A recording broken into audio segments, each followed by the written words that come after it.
Ang dapat hong ating batiin ay walang iba kung hindi ang tunay na panauhing pangdangal natin ngayong araw na ito. Kayo pong lahat na mga agrarian reform beneficiaries.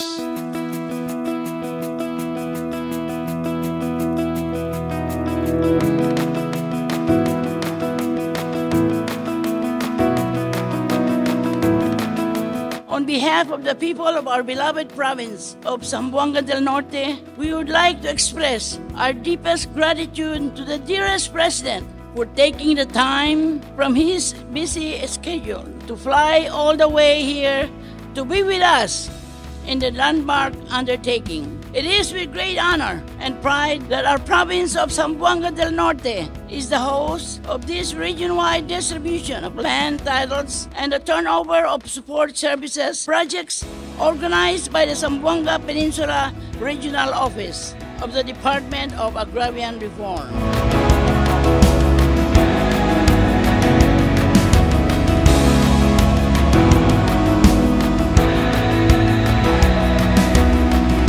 Mga pinalangga na kong mag-uuma, daghan ang angay natong pasalamatan karong adlaw. Una sa tanan, ang atong mahal nga makagagahom labi na gayud nga karong adlaw ang atong mga titulo nga ihatag mismo gayud sa atong pinalanggang presidente na nasud, President Ferdinand R. Marcos Jr. Mga minamahal kong mga kababayan, maayong adlaw kaninyong tanan. Ang pagsadya po namin dito sa Dipolog City ngayon ay bahagi ng aming patuloy na paglilibot sa bawat sulok ng bansa upang maghatid ng serbisyo at tulong sa mga mamamayan. Hindi ako magsasawang paglingkuran kayo at maghatid ng iba't iba pang mga serbisyo para sa taong bayan, lalo na sa mga nangangailangan. Narito ako kasama ang kawani ng Department of Agrarian Reform upang isakatuparan ang matagal nang pinapangarap ng ating mga magsasaka. Ngayong araw, mamamahagi po tayo ng mahigit 4,900 titulo para sa ating mga Agrarian Reform beneficiaries mula sa Zamboanga del Norte, sa Zamboanga del Sur at sa Zamboanga Sibugay.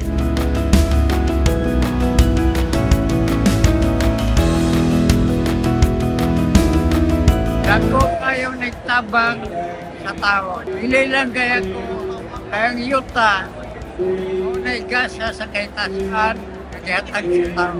Ako natutong pasalamat at ang mahal ng Presidente. Ipagpatuloy natin na magdasal. Ipagpatuloy po natin na magtiwala sa administrasyon ng ating mahal na Pangulo. Ipagpatuloy po natin ang pagtitiwala sa Department of Agrarian Reform.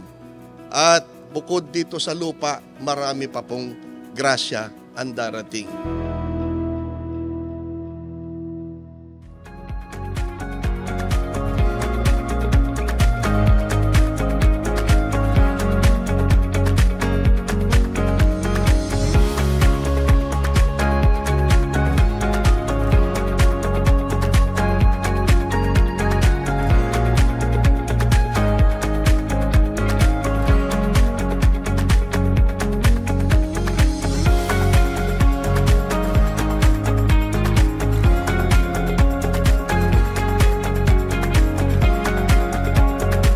Ang mga titulong ito ay sumasaklaw sa mahigit 7,000 hektarya ng lupang pagsasakahan. Ngayong pong pagmamayari na ninyo ang mga lupaing ito, nawa ay mas lalo pa ninyong mapagyaman ang inyong mga sakahan. Nagbibigay din kami ng ilang makinarya, kagamitan na nagkakahalaga ng mahigit 15 milyong piso.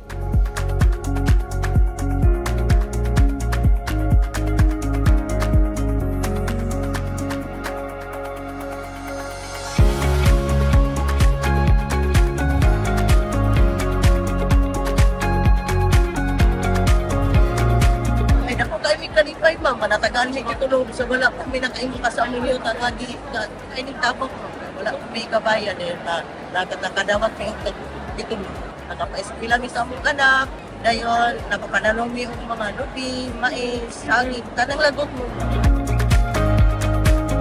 Sa ating Agrarian Reform Program, wakasan natin ang kahirapan ng ating mga magsasaka laban sa banta ng pagkagutom, laban sa pagkabaon sa utang, at laban sa kahirapan. Mga kababayan, patatagin po natin lalo ang ating pagkakaisa upang makamit natin ang mas mapayapa at maunlad na lipunan sa ilalim ng isang bagong Pilipinas. Abot kamay na po ang ating mga pangarap.